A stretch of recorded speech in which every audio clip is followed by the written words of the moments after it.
एक किसान सम्मेलन अति कामयाब होगा, क्योंकि लोगों की भावनाएं जुड़ी हुई हैं। लोग चाहते हैं कि किसान समृद्ध हो, किसान ताकतवर बने, हमारे बहन बेटियां नौजवान पढ़कर आगे बढ़ सकें। और मैं आज उस बात को दोहराना चाहता हूं जो मैं बचपन से सुनता आया था।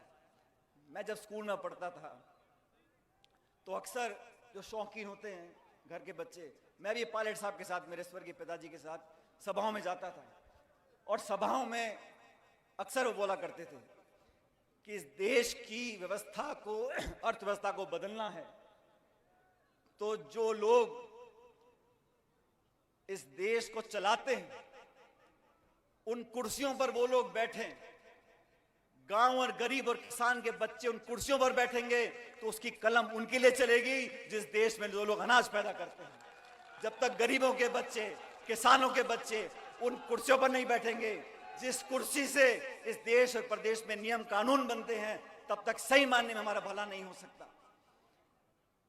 वोट की ताकत ऐसी ताकत है साथियों, वोट की ताकत इस जमहूरियत में, इस लोकतंत्र में, इस प्रजातंत्र में इतनी बड़ी ताकत है। कोई कितना घमंड कर ले, कोई कितनी बड़ी ऊंचाई पे पहुंच जाए, लेकिन 5 साल के बाद हाथ जोड़कर गांव और गरीब को गणेश मानकर पूजा करनी पड़ती है, वोट मांगने पड़ते हैं, हाथ जोड़कर शीश झुकाना पड़ता है। इसलिए अपनी वोट की ताकत को हम और आप समझते हैं। आने वाले समय में भी मैं चाहता हूं आपका आशीर्वाद बना रहे। जिस प्रकार से हम लोग मेहनत कर रहे हैं, आप सब जानते हो 7 सितंबर 2022 को कन्याकुमारी से राहुल गांधी जी ने एक यात्रा शुरू करी, भारत जोड़ो यात्रा। मेरा सौभाग्य था कि मैं कन्याकुमारी में उस दिन था, और 7 सितंबर को मेरा जन्मदिन होता है। तो मैंने कहा भाई सोने पे सुहागा है, भारत जोड़ो यात्रा हो रही थी। मैंने कहा राहुल जी को, मैंने कहा मेरा जन्मदिन है, लेकिन वो यात्रा शुरू करी हम लोगों ने, और 18 दिन तक, और ये हेमाराम जी पता नहीं है बैठे, ये कह रहे हैं मैं बूढ़ा हो गया हूं। हेमाराम जी ने 18 दिन जितनी तेज राहुल गांधी जी चले उससे ज्यादा तेजी से चलते रहे। सुबह और शाम दिन के 25 किलोमीटर चले, और वो यात्रा निकाली थी। देश में जो माहौल पैदा हुआ है, संवैधानिक संस्थाओं को खोखला करने की जो मुहिम चली है, देश में जो नफरत और टकराव पैदा हुआ है, देश में जो भय का माहौल पैदा हुआ है, उसके खिलाफ आवाज उठाई है।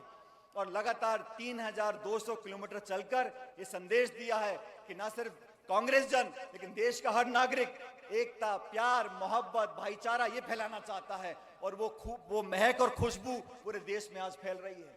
आज उनकी यात्रा राजस्थान से निकल गई। हम सबकी जिम्मेदारी बनती है कि आने वाले समय में 26 तारीख को कांग्रेस पार्टी एक हाथ से हाथ जोड़ो अभियान चालू कर रही है। लोगों को जोड़ना चाहते हैं, ब्लॉक में, पंचायत में, जिला मुख्यालय पर, पूरे प्रदेश में 36 कौम के लोग, चारों धर्म के लोग मिलकर एकजुटता सामने आए। और हम सब अगर संगठित रहेंगे, हम आपस में एक दूसरे पर भरोसा करेंगे, तो मुझे पूरा विश्वास है कि सारे हमारे अभियान कामयाब होंगे।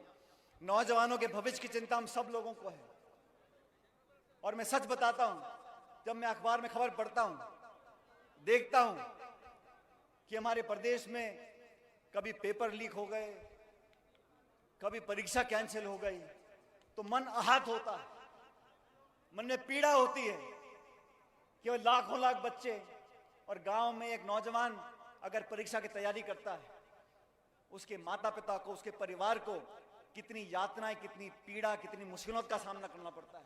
कहां से वो ट्यूशन के पैसे लाता है, किताबों के पैसे लाता है, दिन रात मेहनत करता है, और विपरीत परिस्थितियों में पढ़ाई और परीक्षा की तैयारी करता है। जब ऐसा प्रकरण सामने आता है तो सच में मन बहुत आहत होता है।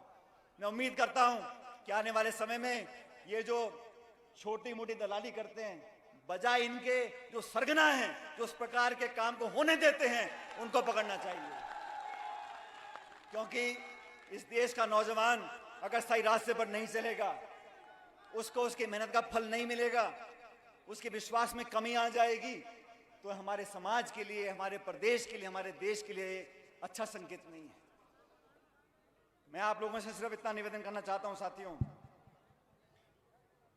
किसानों को इकट्ठा करने के लिए, नौजवानों में वो विश्वास कायम करने के लिए, वसुंधरा जी की सरकार थी राजस्थान में 5 साल, 163 विधायक थे, कांग्रेस के रह गए 21। प्रदेश कांग्रेस का मैं अध्यक्ष बना और उन 5 सालों में मेरी कोशिश रही कि हर कार्यकर्ता तक हम पहुंच सकें, हर सीमा को लांघ सकें, हर खाई को टाप सके, लोगों के दिलों से जुड़ सके।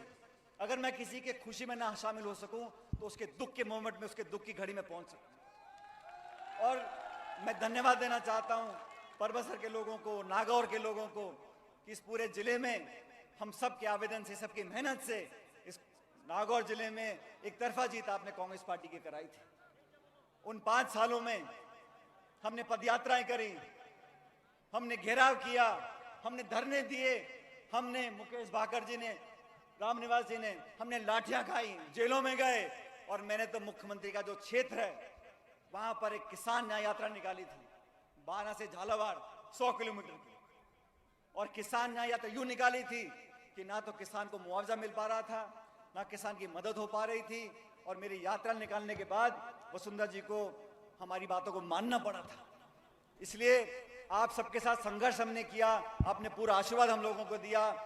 अब 11 महीने के बाद दोबारा चुनाव आ रहे हैं। मैं चाहता हूं कि आप लोगों का जो प्रेम और प्यार और आशीर्वाद है वो पहले की तरह बरकरार रखना।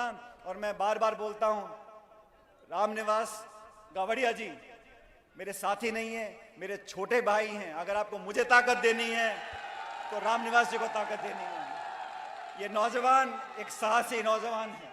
और सुनो, और राजनीति में बहुत तरह के नेता हैं। राजनीति में जितने दल उतने नेता, जितने जिले उतने नेता।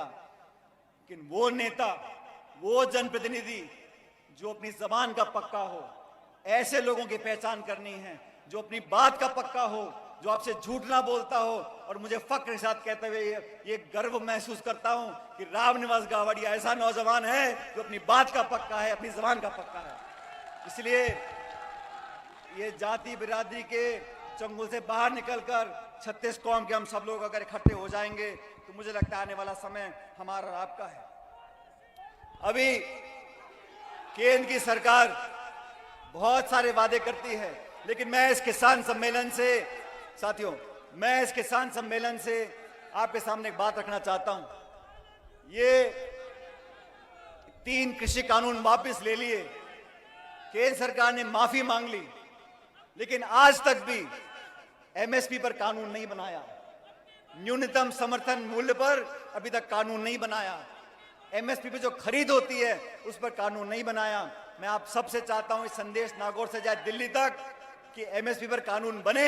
ऐसा प्रस्ताव मैं सभा में रखता हूं। अगर आप मेरा समर्थन करते हो तो हाथ खड़े होकर बताओ कि एमएसपी पर कानून बनना चाहिए, किसान की खरीद होनी चाहिए। और जो वादे आपने किए थे किसान की आमदनी दुगनी करने का, उस वादे को पूरा करो।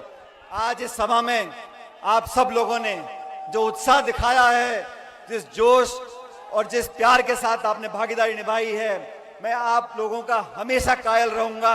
और इस मंच से मैं आप लोगों से वादा कर जाता हूं, जब जब मैंने आपसे प्यार मांगा है आपने दोनों हाथों से दिया है। मैं भी आपको वादा करता हूं, जब चाहोगे, जहां चाहोगे, मैं आपके लिए खड़ा रहूंगा, आपसे कंधे से कंधा मिलाकर रहूंगा।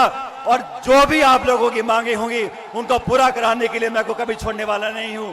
मेरे साथ साथियों, जोरदार नारा देना, जय हिंद, जय हिंद, जय हिंद। बहुत बहुत धन्यवाद। राम राम साहब।